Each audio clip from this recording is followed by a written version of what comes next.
¿Cómo se convierte la pasión por el campo en un negocio que de verdad sea rentable? Esa es la pregunta del millón, ¿no? Pues hoy vamos a desgranar la hoja de ruta de alguien que se sabe la respuesta por experiencia propia, Leimer Contreras, al que todos conocemos como el mono del agro. Su guía nos da las claves para arrancar en la avicultura no solo con ganas, sino con un plan que funciona. Y la primera lección, ojo, llega como un jarro de agua fría para muchos. Contreras lo deja clarísimo. La clave para empezar no está en comprar las gallinas. Suena contradictorio, ¿verdad? Pero lo que nos viene a decir con esta frase es que el éxito, o el fracaso, de un proyecto avícola se decide mucho antes de que el primer animal ponga una pata en la granja. Así que aquí está el gran misterio que vamos a resolver hoy. Si el secreto no son las gallinas, ¿dónde está entonces la verdadera clave del éxito?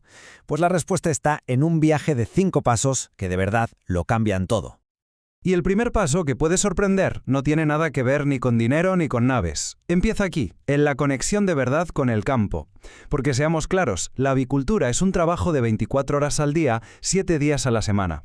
Exige una dedicación que roza lo absoluto. Esta anécdota que cuenta Leimer es que es brutal, súper reveladora. Hay que imaginarse la escena. Un cliente le confiesa que no le gusta el campo, que solo está ahí para hacer dinero. Y ¡zas! La asesoría se termina en ese preciso instante. ¿Por qué? Pues porque sin esa pasión, al primer problema, y creedme, habrá problemas, la tentación de tirar la toalla va a ser enorme. El campo no es una simple hoja de cálculo. Vale, una vez que tenemos la motivación correcta, esa pasión de la que hablábamos, es hora de bajar el sueño a la tierra. Y eso se hace, literalmente, con un plano. Pasamos del por qué al cómo, y eso empieza diseñando un espacio inteligente, uno que no solo sirva para arrancar, sino que ya esté pensando en cómo vamos a crecer en el futuro. Y aquí entra en juego un factor que lo cambia todo: el clima. Esto no es un detallito, es la base sobre la que se calcula todo lo demás. En zonas frías se pueden tener hasta 8 aves por metro cuadrado. Pero si nos vamos a climas cálidos, ese número baja a 6 o 7. La razón es simple y vital. Hay que evitar el estrés por calor, que es un enemigo silencioso, pero letal para la producción y el bienestar de los animales. Con ese dato del clima ya en la cabeza, calcular el espacio que se necesita es pan comido. Esta fórmula es la herramienta clave. Simplemente se coge el número total de gallinas que se quieren tener y se divida por esa densidad que acabamos de ver. Así de sencillo y a la vez así de fundamental. Y aquí se ve el impacto real de ese cálculo. Fijaos, para 100 gallinas, la diferencia entre un clima y otro ya son más de 4 metros cuadrados. Pero si nos vamos a 1000 gallinas, la diferencia se dispara a más de 40 metros cuadrados. Equivocarse aquí al principio no solo afecta a las aves, sino que te puede obligar a una reforma carísima en el futuro. Ahora bien, esto es muy importante. Las fórmulas y las reglas son una guía, no son una cárcel. Leimer cuenta la historia de un gallinero cuadrado, algo que en teoría no es lo ideal, pero que tenía unos resultados de producción espectaculares. La lección aquí es potentísima. Hay que conocer la teoría, claro, pero sobre todo hay que saber adaptarla a tu terreno, a tus recursos, a tu realidad. Ahí es donde está la verdadera maestría. Con el plano ya definido y bien adaptado a nuestra realidad, llega el momento de levantar las paredes. Vamos a construir lo que será el hogar de las aves, y cada detalle, por pequeño que parezca, va a tener un impacto directo en su productividad y, por lo tanto, en la rentabilidad del negocio. Aquí tenemos los puntos que no son negociables. Por ejemplo, la altura del techo. No es una tontería. En climas cálidos, un techo más alto permite que el aire caliente suba y se escape, mejorando la ventilación de forma natural. O los aleros de 80 centímetros. No es por estética, son la barrera que impide que la lluvia entre y moje la cama. Cada punto, de la malla al techo, es una inversión en prevención y en eficiencia.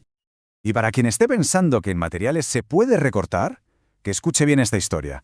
Un productor decidió usar plástico de invernadero para el techo. Era barato, ¿sí? ¿El resultado? Un efecto horno que disparó el estrés de las aves y hundió la producción por los suelos. La moraleja es clara: ahorrar en lo fundamental, al final, sale carísimo. Muy bien, ya tenemos la casa levantada. Ahora toca sacar la calculadora. Este es el momento que de verdad separa un pasatiempo de un negocio de verdad. Entender y dominar los números. Sin esto, todo lo que hemos construido antes se puede venir abajo. La lista de costes mensuales puede parecer un poco abrumadora al principio, pero es que va mucho más allá de comprar la pollita y el pienso. Hay que contar el agua, el mantenimiento, las vacunas, la mano de obra. Cada pequeño gasto suma. La única forma de controlar un negocio es conocerlo al céntimo. Pero, ¿cómo le damos sentido a toda esa lista de gastos? Pues con esta fórmula. Es probablemente el cálculo más importante de toda la operación. Se dividen los costes totales de un mes entre el número total de huevos que se han producido. El resultado es el coste real de producir un solo huevo. Ese es el número mágico. Y este número, de verdad, lo cambia todo. En el ejemplo que pone la guía para una granja de 500 gallinas, el coste de producir un solo huevo era de 300 pesos. Saber esto te permite fijar un precio de venta que te garantice un margen de beneficio. Si no conoces este dato, estás vendiendo a ciegas y es muy posible que estés perdiendo dinero con cada venta sin ni siquiera darte cuenta. Y llegamos al último paso, que es posiblemente el consejo más brillante y menos obvio de todos. Es una estrategia que le da la vuelta a la lógica que solemos aplicar: vender antes de empezar a producir. Se trata ni más ni menos de eliminar el mayor riesgo de todos: quedarte con el producto en las manos sin tener a quién vendérselo. El proceso es metódico, paso a paso. Primero, decidir a quién se le quiere vender. No es lo mismo un restaurante de lujo que la tienda del barrio. Luego, definir el producto a medida para ese cliente. Y antes de lanzarse a producir a lo grande, hacer una prueba piloto. Salir a la calle, hablar con los posibles compradores y asegurar esos canales de venta. El objetivo final no es vender una docena de huevos, es crear una relación estable que garantice la venta de miles. Al final, todo lo que hemos visto hoy se resume en esta frase de El mono del agro. En el campo no gana el que más tiene, sino el que mejor conoce lo que hace. No se trata de tener el gallinero más grande ni más gallinas, sino de dominar cada detalle del proceso.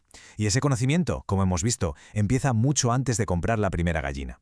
La verdadera pregunta no es si se quiere tener una granja, sino si se está dispuesto a hacer el trabajo para entenderla de verdad.